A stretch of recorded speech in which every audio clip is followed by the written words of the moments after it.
Assalamualaikum warahmatullahi wabarakatuh. Alhamdulillah, wassalatu wassalamu ala rasulillah, amma ba'd. Kembali lagi di channel Ayam Geprek Sa'i dan Hajiken. Sahabat-sahabat yang berbahagia, kita sudah masuk bulan Ramadan. Sudah beberapa hari kita melaksanakan ibadah puasa. Alhamdulillah, moga-moga kita bisa menjalankannya sampai 1 bulan penuh dengan khidmat dan sempurna. Moga-moga Allah memberikan kita kesehatan. Amin ya Allah ya Rabbal Alamin. Sahabat-sahabat yang berbahagia, di dalam puasa, kita awali puasa itu dengan makan sahur. Kenapa penting sahur? Sebagaimana hadis yang diriwayatkan oleh Anas radhiyallahu an, qala sallallahu alaihi wasallam, Nabi Muhammad sallallahu alaihi wasallam bersabda, "Tasahharu fa inna fis sahur barakah."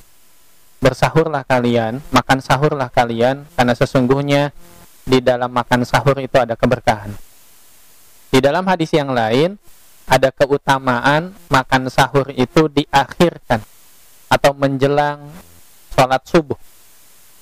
Sebagaimana yang ditulis atau dicatat oleh Syekh Hasan Al-Mashti di dalam kitabnya Is'afu Ahlil Iman Biwadha'ifi Syahri Ramadan. Setidaknya ada beberapa hal kenapa makan sahur itu utama atau memiliki keutamaan. Yang pertama adalah sahur itu sunnah. Sahur itu dilakukan oleh Kanjeng Nabi supaya bisa dicontoh oleh para sahabat dan umatnya. Kenapa adanya perintah sahur atau diutamakan atau dianjurkan kita makan sahur? Yaitu adalah bentuk kasih sayang kepada umatnya.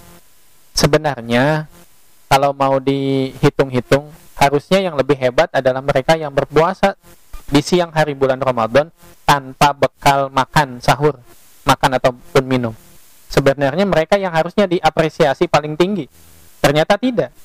Islam itu adalah agama yang semua ajarannya itu penuh cinta dan kasih sayang kepada umatnya. Itu yang pertama, bahwa sahur itu adalah bentuk kasih sayang Allah kepada hambanya. Yang kedua, Syekh Hasan Al-Mashti di dalam Is'afu Ahlil Iman Biwadha'ifi Syahri Ramadan mengatakan bahwa makan sahur itu adalah supaya kita semua mendapatkan tenaga untuk beraktivitas. Jangan sampai waktu Ramadan yang mulia ini hanya disia-siakan bermalas-malasan, tidur-tiduran saja karena tadi tidak makan sahur. Maka makan sahur dan minum pada waktu sahur adalah sebagai asupan tenaga kita sehingga bisa beraktivitas di siang hari bulan Ramadan. Jadi tidak disia-siakan hanya dengan tidur-tiduran di rumah saja karena tidak punya tenaga atau lemas. Yang ketiga adalah sahur diakhirkan agar bisa menghidupkan waktu subuh. Kenapa makan sahur itu diutamakan atau disunnahkannya itu di akhir menjelang sholat subuh? Supaya kita bisa menjaga sholat subuh berjamaah. Kenapa tidak disunahkan di pertengahan malam atau di sepertiga malam? Karena biasanya kalau di pertengahan malam masih banyak orang yang tidur nyenyak. Takutnya mereka tidak bisa terbangun karena sedang istirahat. Maka diakhirkan sahur itu adalah sunnah supaya bisa menghidupkan waktu-waktu subuh. Jangan sampai kemudian sahur yang dilaksanakan, tapi kewajiban kita sholat subuh malah ditinggalkan, atau malah kesiangan. Selanjutnya, yang kita perlu tahu adalah sahur kenapa diakhirkan menjelang sholat subuh, karena itu adalah waktu-waktu yang istimewa untuk munajat kepada Allah Subhanahu wa Ta'ala. Setelah kita makan sahur, kemudian ada 2 rakaat sholat fajar, sambil kita kemudian zikir, sambil menunggu sholat subuh, adzan subuh. Itu adalah waktu yang istimewa untuk munajat kepada Allah Subhanahu wa Ta'ala.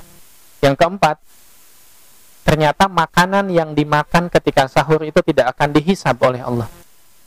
Yang kita tahu adalah semua apa yang kita kenakan, kita makan, kita pakai, kita minum, semuanya akan dihisab, kecuali 3 hal. Salah satunya adalah makanan sahur. Sebagaimana yang dihadiskan oleh Kanjeng Nabi, yang dikabarkan oleh Kanjeng Nabi dalam hadisnya, salah satun la yuhasabu alaihal abd.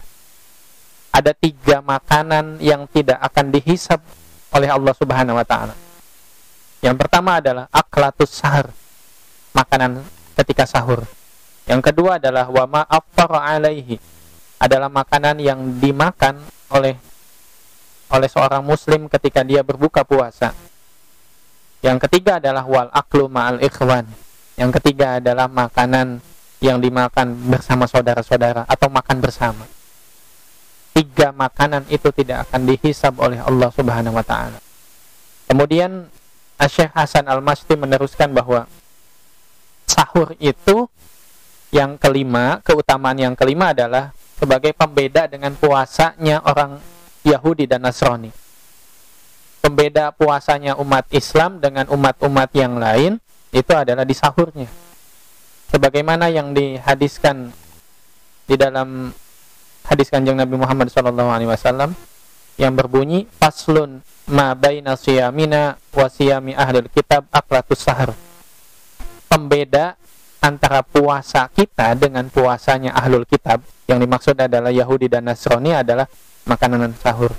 Melalui anjuran sahur, kita tahu bahwa ajaran Islam memiliki nilai yang sangat luhur dan mulia. Sebagaimana kita sampaikan di awal, adalah makanan sahur adalah bentuk kasih sayang kepada umat Islam supaya mereka menjalankan ibadah puasa dengan baik, tapi juga tidak meninggalkan aktivitas hariannya yang bisa dilakukan di siang hari bulan Ramadan. Amat sangat disayangkan kalau seandainya hari-hari Ramadan hanya digunakan untuk tidur dan bermalas-malasan di rumah karena tidak punya tenaga, tidak makan sahur sebelumnya. Moga-moga kita semuanya diberikan kekuatan istiqomah oleh Allah Subhanahu wa taala menjalankan Ramadan dengan sebaik-baiknya. Akhirul kalam. Wassalamualaikum warahmatullahi wabarakatuh.